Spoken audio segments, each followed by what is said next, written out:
Welcome to our call. It's called Storage Wars, the on-prem versus hybrid battle, and it's brought to you by Cloud Carib, Information Management Corp, and Dell Technologies. My name is Bridget Alain, and I'm the Accounts Director for the OECS at Cloud Carib, and I'll be your moderator today. And since this is a lunch and learn, a quick reminder that lunch is on us for the first 50 qualified registrants who attend today's session. Now, as I mentioned, I'm Bridget, and I work with organizations across the OECS to understand their technology priorities and connect them with practical solutions. So I'm looking forward to guiding today's conversation and, just as importantly, hearing what is top of mind on your end as well. So let me briefly introduce the organizations bringing today's session together. First, we have Cloud Carib, which is a Caribbean-based cloud solutions provider committed to helping governments, businesses, and institutions across the region to securely store, manage, and protect their data locally. Why does that matter? Because we're hearing more and more where our data lives, who has access to it, and which laws govern it are becoming increasingly important. Unlike global hyperscalers, Cloud Carib provides regional cloud infrastructure that helps organizations keep Caribbean data within Caribbean to strengthen security, support local regulatory requirements, and to maintain greater control over our digital assets. So our mission is really to empower Caribbean organizations with enterprise-grade cloud solutions that support innovation, resilience, security, and sustainable growth. We see ourselves as more than just a cloud provider. We are a regional partner really helping companies strengthen their digital independence and advance data sovereignty. We're also joined by our partners at IMC, a value-added technology distributor serving Central America and the Caribbean with more than 13 years of experience in the market. They specialize in enterprise infrastructure solutions, including storage, backup, networking, and servers from Dell Technologies. And of course, we have Dell Technologies. Dell helps organizations build and modernize their technology foundation that they rely on to operate, serve their customers, and grow. They bring a broad portfolio of infrastructure solutions and services designed for today's data-driven environment. Now, together, we bring the regional context, the solution design experience, and technology experience needed for a balanced and practical conversation about where data should live. Now, so I'll move to the next slide. So I'll set the stage before jumping in. Across the Caribbean, many organizations are having the same conversation.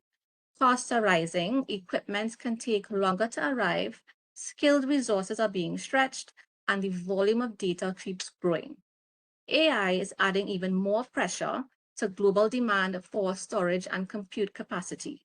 So the real question that is top of mind is not simply, should we stay on premises or move to hybrid? It is, with the cost pressures, security risks, infrastructure limitations, and compliance obligations businesses are facing, where should each workload and each set of data actually live? And who should be responsible for managing it? That is the storage wars discussion we'll be having today. So we have three experts with us today who will help us break down the options and hopefully help us make a decision that feels a little less overwhelming. We'll be covering the conversation in 3 rounds in theme with the storage battles theme. So round 1 would be the battleground, why storage decisions are under so much pressure right now. Round 2 is the on-prem versus hybrid, choosing your weapon. And then round 3 would be compliance and data sovereignty, the rules you can't afford to break. So this is intended to be a practical conversation. We're not intending to be a sales pitch in any way. So let's go ahead and get started. So some quick housekeeping. A quick note on how you can engage today. You can use the Q&A panel to submit your questions for any of our panelists. You can also join the conversation in the chat, and we'll be launching a few polls along the way because we do want to hear from you and what your thoughts are as well. And you'll also find those options in the right-hand panel of your WebEx viewer. So next, I'll go to the next slide. So I'll quickly introduce the panel. I'll start with Kerwin Vialva, our solutions architect at Cloud Carib.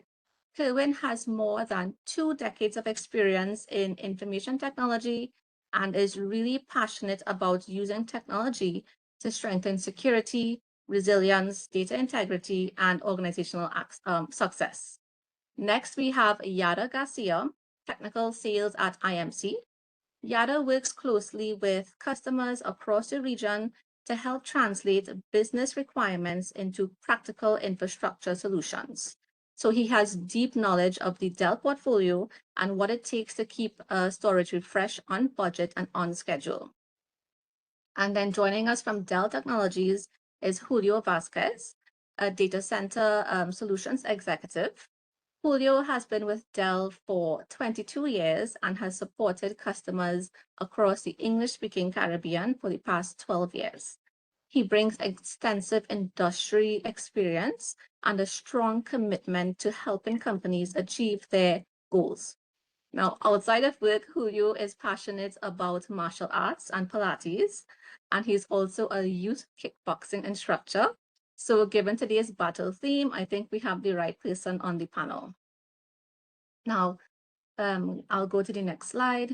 So to ground the conversation, let's start by making sure we are all using the same terms.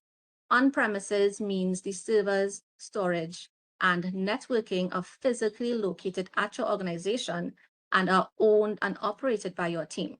So that also means that your organization carries responsibility for hardware refreshes, power, cooling, patching, staffing, and ongoing maintenance.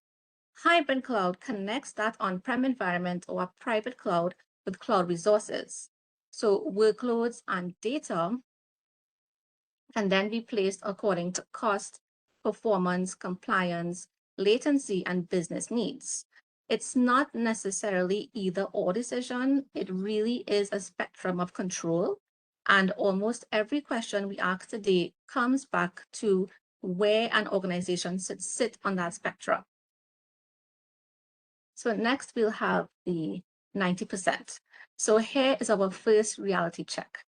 Much of the Caribbean remains heavily dependent on imported fuel, and our power systems were not originally designed for that density and demands of modern IT infrastructure.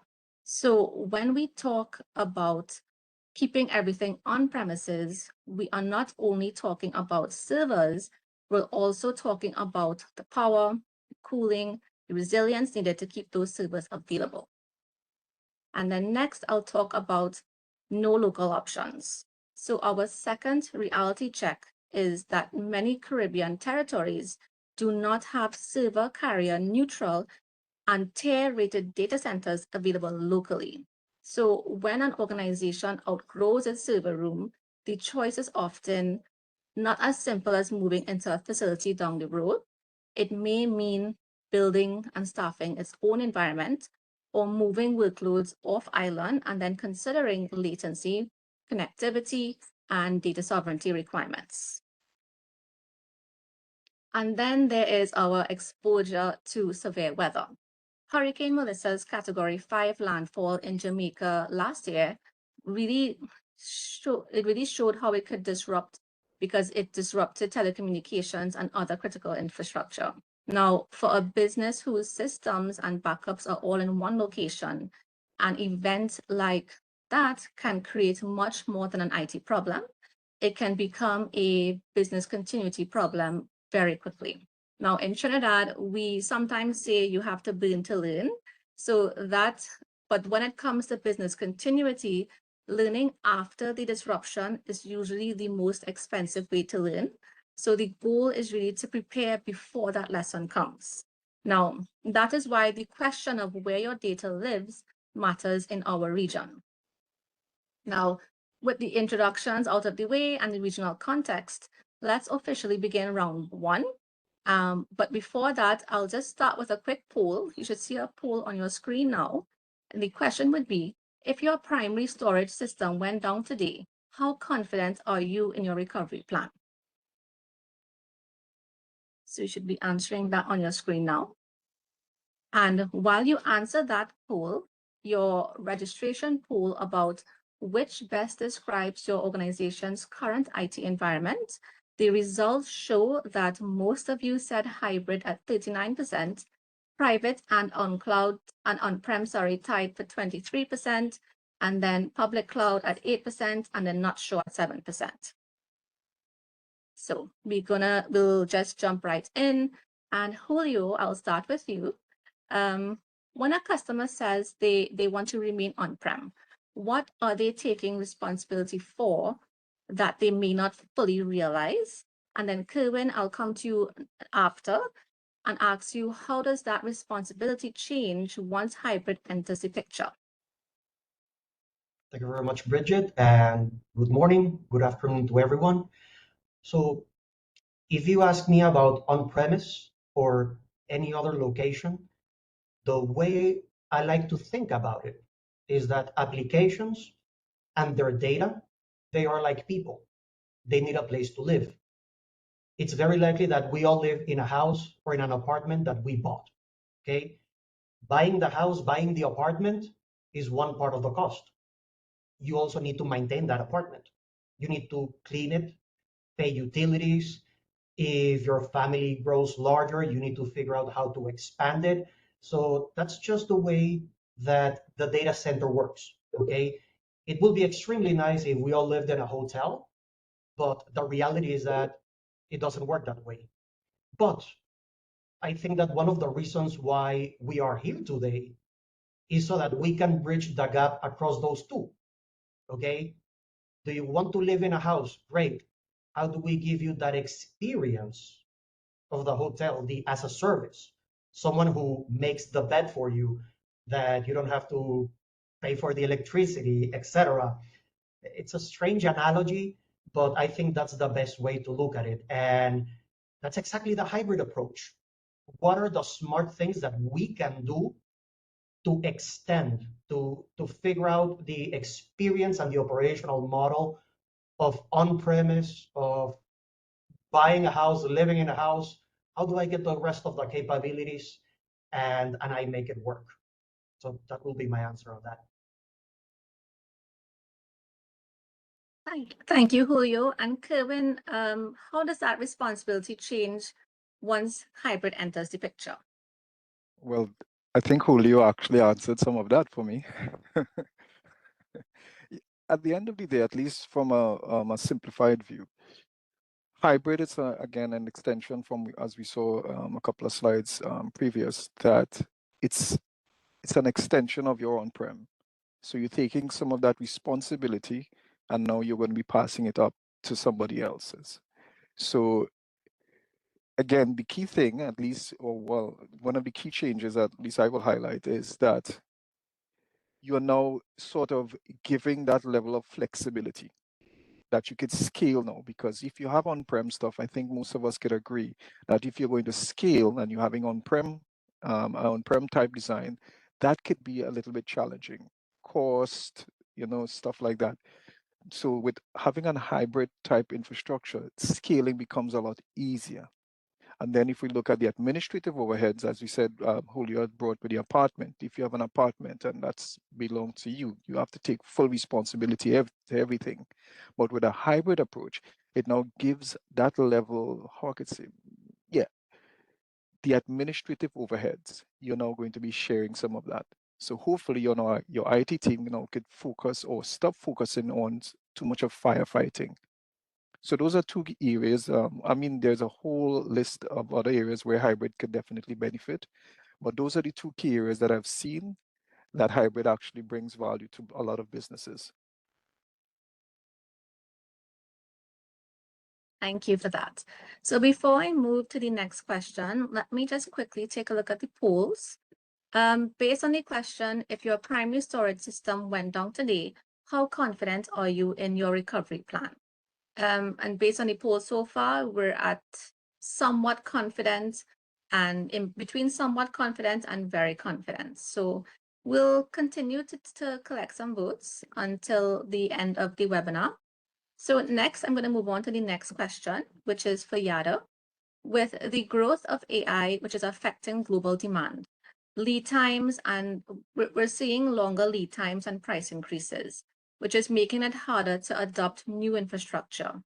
What does that mean for organizations trying to make storage decisions now?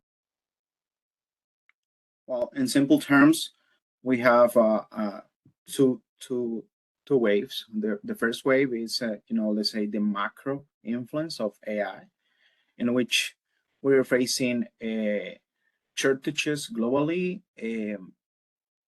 bigger lead times and price increases. And this is due to the supply demand forces.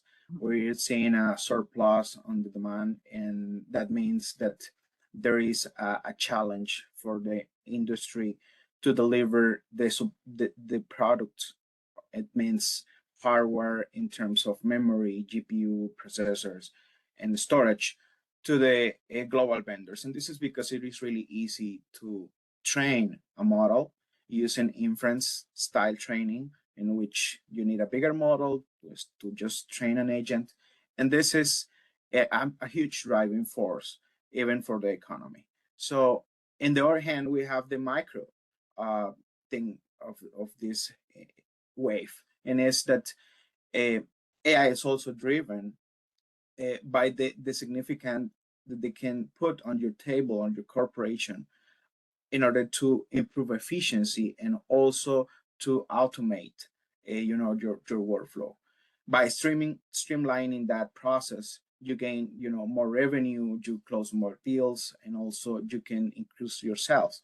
So you need to innovate and you need to adopt AI, and that's impacting you, because if you don't do that, you're gonna be left behind on the race of AI. And at the same time, you have to be aware of all the things and nuances that could be in the middle. And by that, I mean, like, you need to look for the efficient way to train your models to adopt AI, and that sometimes include huge infrastructure. And sometimes, as Julio was mentioning, it's really hard to allocate more resources on your house just for a moment, right? That's why when you go to a hotel, you pay for just the couple of days that you need to stay in that place, and then you go back to your house. So it is really an important analogy, and I think the two ways of handling between the macro and micro influence of AI is really important for our customers nowadays.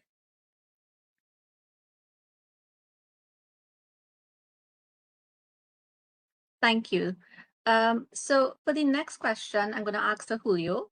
Seeing that prices are going up across the board, when a hardware refresh comes up, how do you help an IT leader make the case to their CFO?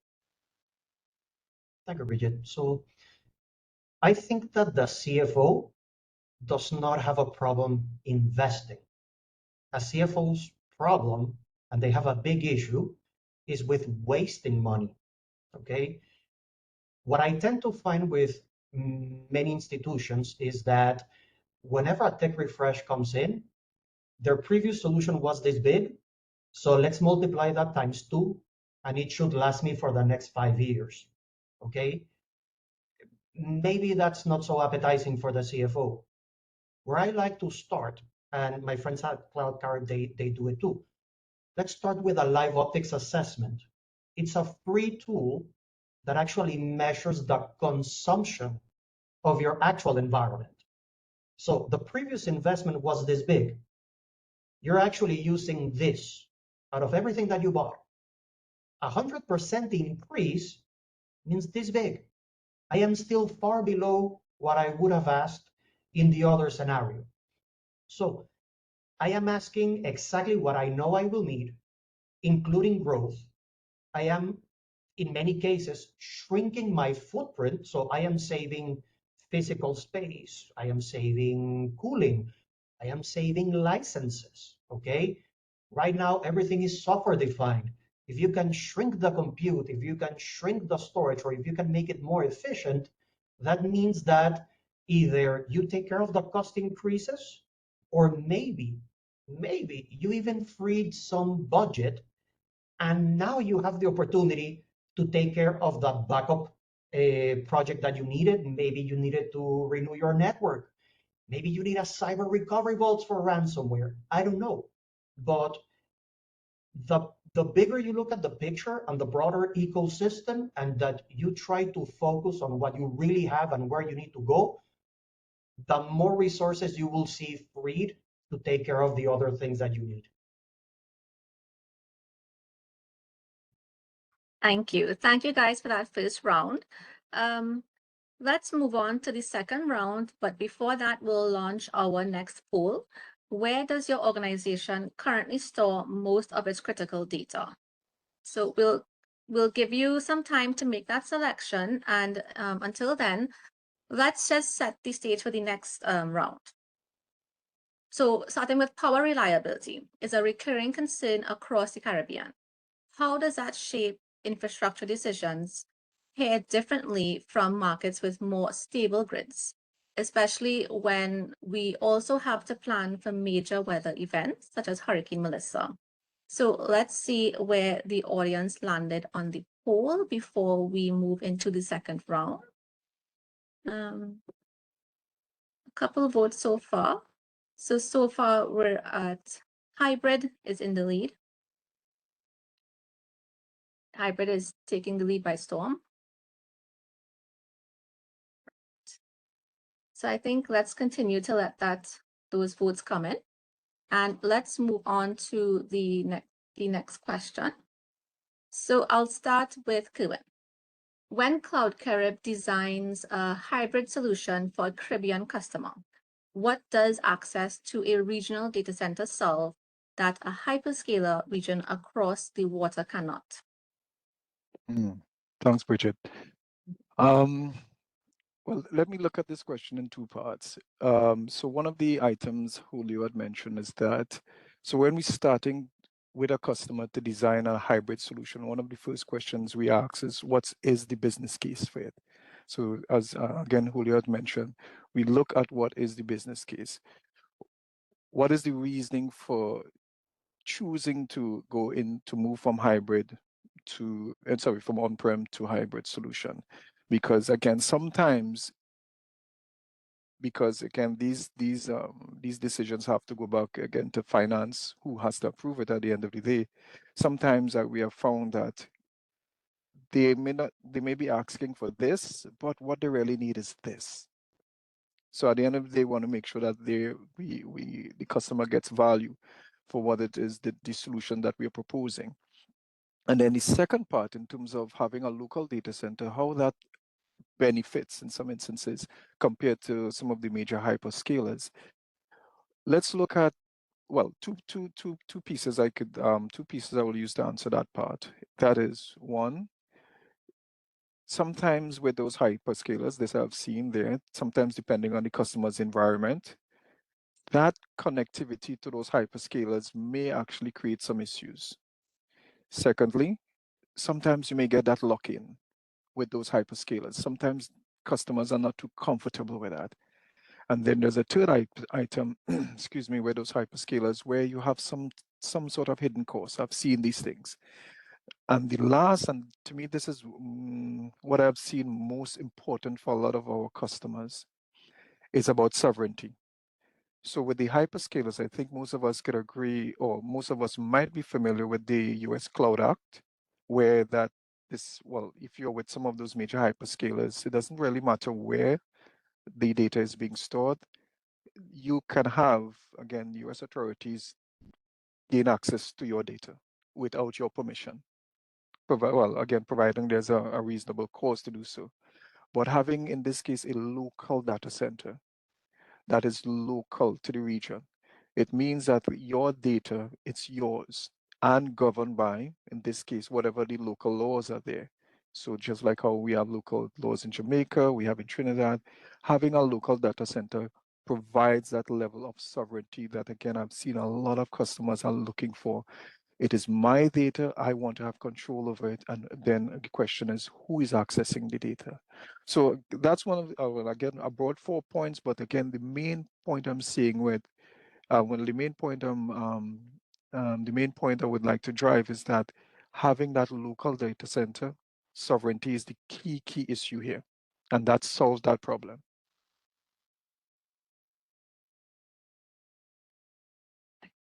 Thank you, Kerwin. So the results are in from the poll. We see that hybrid is the clear winner from the question. So let's ask this question next to anyone on the panel. With reliability continuously coming up in conversations, how does this shape infrastructure decisions for customers differently in the Caribbean versus in other markets? So I'll open this to anyone on the panel who wants to jump in first. In terms of data center redundancy, it is really important to keep everything under a framework. It could be Uptime Institute as regulator or ICREA. Both are present in the region. And the thing to bear in mind is that it's really important not just to be, let's say, on compliance regarding the tier 2, 3, or 4 stages or levels in a data center, but to adequate that regulation to the local issues that might be presenting. And that in that end, our partner, Cloud Crib, is specialized on doing that. So how you can countermeasure something that is unexpected, like a hurricane?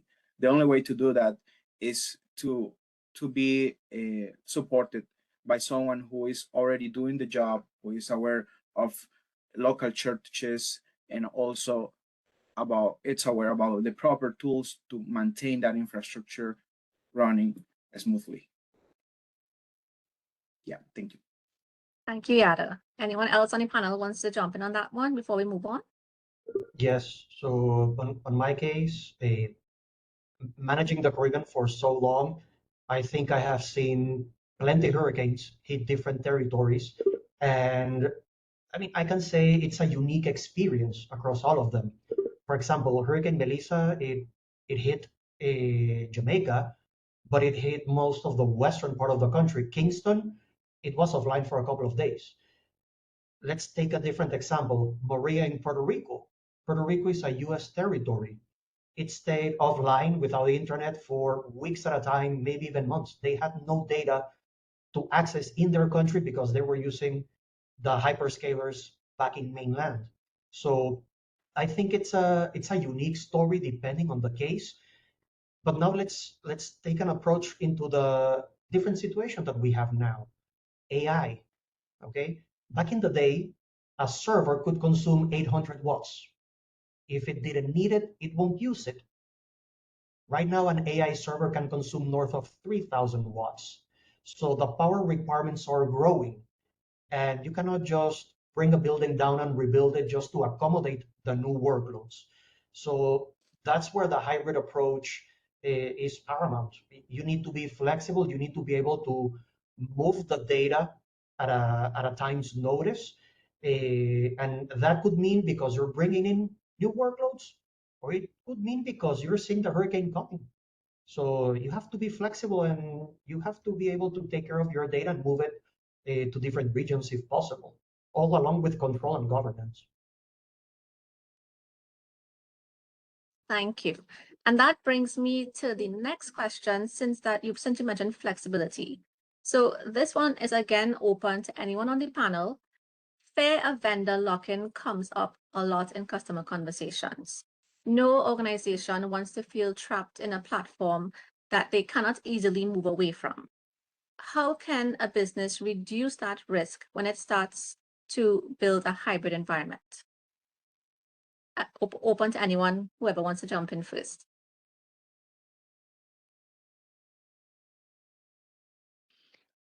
Well, I'll start with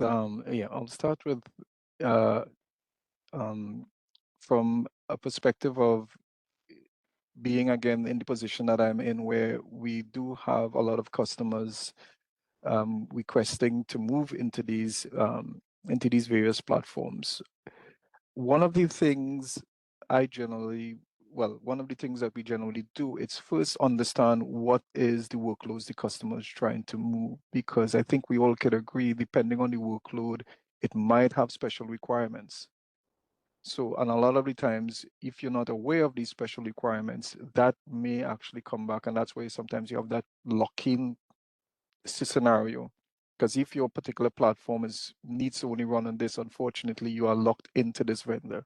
So that's one of the things. In this case, I work with a lot of customers to try and help them avoid that. Let's understand your platform first before you make the decision to move, and whether that decision, again, it will be the best where the business is concerned. Because again, a lot of us, a lot of our customers, they are definitely not too of a fan, if you wish, of that lock-in for either 3 or 5 years. Because sometimes, if again, we could always say that if the service is not good, you want the ability to be able to exit.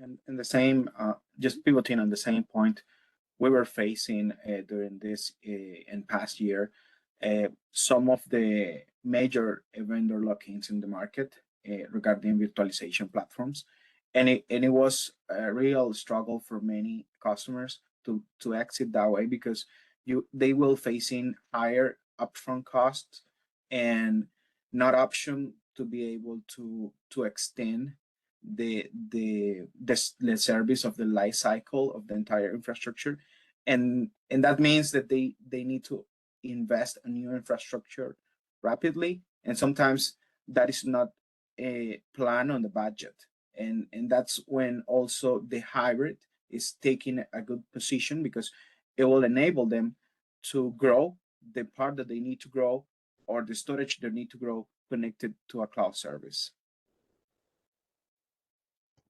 Yes, I think that to sum things up, the issue is not so much, let's say, getting locked to the hypervisor.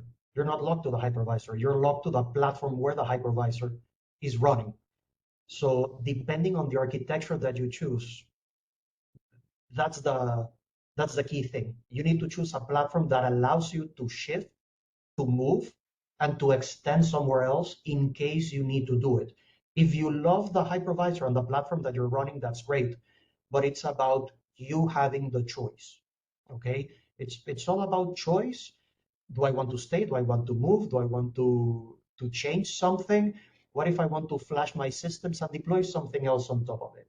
Okay, right now we're working on a lot of solutions that enable customers to do that, and the hybrid approach, that's one of the places where it all starts.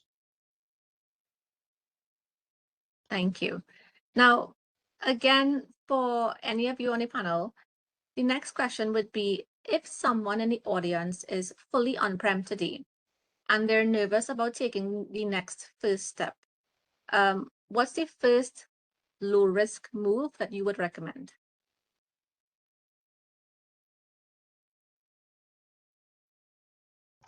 Anyone? I'll take it. Yeah. Okay. Well, yeah. Okay, good. It's sometimes it feels like heavy lifting, but why don't we start little by little? A very, very good example is backups. Okay. I have my production environment, I have my local backups, which I need them, but what good are backups if I only have one copy? I need a second copy. Maybe I need it off island, off country. So what if I take the hybrid approach to send a second copy of my backups in that direction? That's a very good first step that, I don't know, maybe I regret it. Okay, you just killed the backup, but your workloads are still running on premise. But guess what?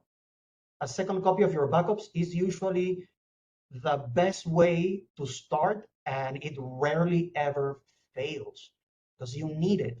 You don't want to buy additional infrastructure to keep it parked in a second location. So why not do it as a service? So I would say that's the first place. That's where you begin. Find a workload that has easy access, that is very low risk to move, and start playing with that. And then just keep expanding, figure out what is the good or the best place to do things, but do it in a smart way. Be cloud smart. Thank you, Julio. I think pivoting on what you said before, another key aspect of that change is just sometimes to raise your hand if you feel that you're stuck in something that you cannot solve. uh, we offer the optics assessment, and that's for free. I mean, that's like a insightful analysis of your infrastructure that will be let's say we will be providing the keystone for new analysis, new infrastructure architecture mindset, or maybe new deployment. So sometimes the answer is not easy, it's not simple, but just starting, raising your hand, we can plan ahead, and that will provide you at least a clear pathway to follow. Thank you. So we're heading into round three, but before we do, let's just take our final poll. Has your organization reviewed its data protection or compliance obligations in the last 12 months? And while you enter your selections, I'll move on to opening round three. And the first question would be again open to anyone on the panel. Now, how are regulators across the region, for example, data protection acts, compliance bodies, how are these regulators shaping how businesses have to store and manage their data today?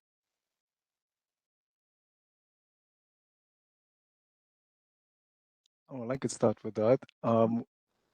As mentioned, I think a little while ago, about a couple of slides ago, that I am seeing a lot of, well, at least within this region, a lot of organizations looking for alternative ways to move their data, let's put it this way, back home from those hyperscalers.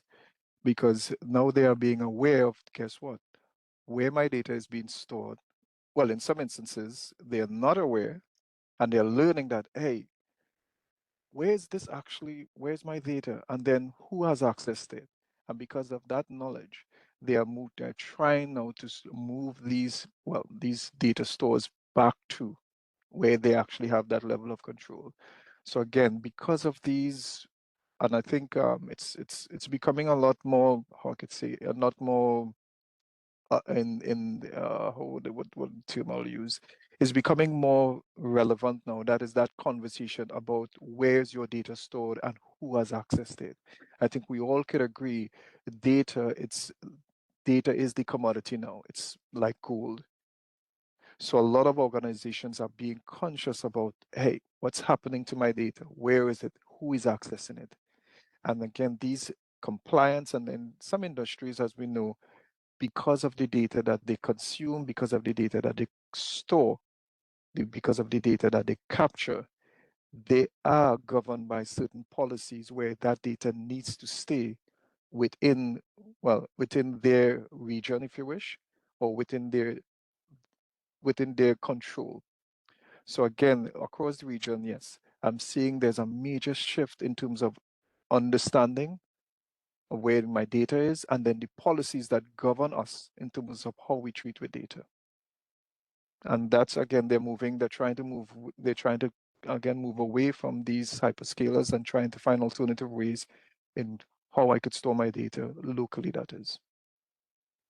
Pivoting on that, also it is important to sometimes to put a number on that, and for CARICOM, which is the area privacy laws locally, which is also aligned with the GDPR, could fine companies up to 4% of the global revenue. So imagine just having a breach of your data and having to face that huge payment. And in the second, let's say, layer, we have also national privacy laws that are more specific for each country, central bank directives, and at the end, everything it's a mandate to take a look into governance and storage architecture. Thank you. Yes. Thank you both. So before we go into the next question, let's just quickly take a look at the poll responses. And thank you everyone for engaging and submitting your answers. The clear winner so far is yes, companies have recently reviewed its data protection and compliance obligations in the last 12 months with no formal review process in close second. So there's some room for improvement there. Now, next I'll move on to, there's an important distinction to make between data sovereignty versus residency, because data residency and sovereignty are often used interchangeably, but they're not the same thing. So residency means your data physically sits in region, the servers are here, while sovereignty means your data is actually governed by local law, it's owned or controlled locally and protected under Caribbean jurisdiction. A foreign-owned facility can give you residency without ever giving you sovereignty. So your data is in the building, but the rules, the access, and all the profits still live somewhere else. So that would be a quick summary of the difference between checking a compliance box and actually owning your digital future. Now, with that in mind, the next question goes to Yada. With that distinction in mind, data sovereignty comes up repeatedly in these conversations. What does it mean in practical terms for an organization choosing between on-premises and hybrid? Yeah, there is one big misconception, and that is that usually companies believes of they own the data just because it is sitting down on their server. But sometimes it's not just about that. It's about which platform they are using.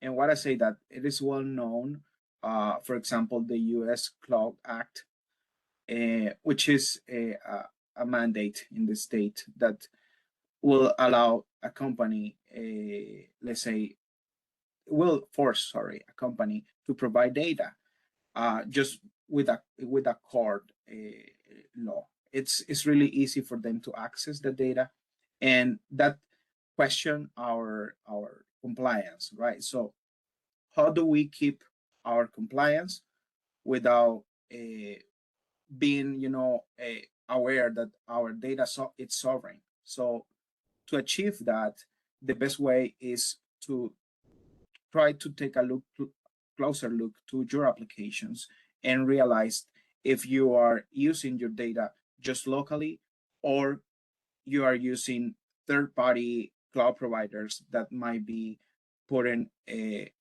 or jeopardizing your operation in terms of compliance. So what is the proper, let's say, look at is definitely going hybrid, but with a very good distinction, which is I could go hybrid, so I get the benefits of having the two environments, and how I can make sure that my data is sovereign, and that is Cloud Carrier the answer for that. So because you're gonna be having your hybrid benefits while keeping your data locally, and you're not gonna be, let's say, jeopardizing your operation by taking your data to a third-party cloud provider. So that's one thing. And the other thing is that since you need to adopt AI, sometimes you might think training my model in-house will be more secure, but at the end it's more complicated. You need to do fine-tuning, you need to establish RAG methodologies, and doing the train by yourself is really hard, especially because the model will err in the let's say outcome because it's not having enough data. So you could also, if you have a lot of data, you could be overfitting the model. So how do you manage that? Also, you can do a leverage on your hybrid partner, in this case, Cloud Carib, who is going to be adding that extra power that you need to train your model. And then you just can easily fine tune that AI agent or AI infrastructure within your on-premise operation, and you know for sure that your data won't be compromised. Yeah. Thank you, Yada. Now, we've heard from our panel and we'd like to hear from anyone in the audience. So if you have any questions, please feel free to submit them in the Q&A section at the bottom of the navigation bar, and we'll get to as many as time allows. Now, just to close, while we wait for any final questions, one thing that has come through clearly today is that there's no single winner in the storage wars. The right approach really depends on your industry, risk tolerance, compliance obligations, budget, and the workloads that you need to support. So to close out the discussion, I'd like to hear very quickly from each of the panelists, Philwin, Yada, Julio, in that order, hopefully. Please complete this sentence. Before you pick a side in this battle, make sure you've. Well, I think Richard, you actually answered that for me, where understand where you are from a business perspective and where you would like to be from a business perspective, and even for also from a technology perspective. Know where you are and where you would like to be. Short and simple. Thank you, Kuwin. Yada? I think as a main driver for you to decide is to take a closer look into your applications. Some of them might not be a good fit for the hybrid. So having that mindset between or having that distinction between the two can help you to keep your risk under control, and also to leverage on the application that need the expansion and also the growth beyond your on-premise limits. And that's when you can decide to have that different angle and adopt hybrid.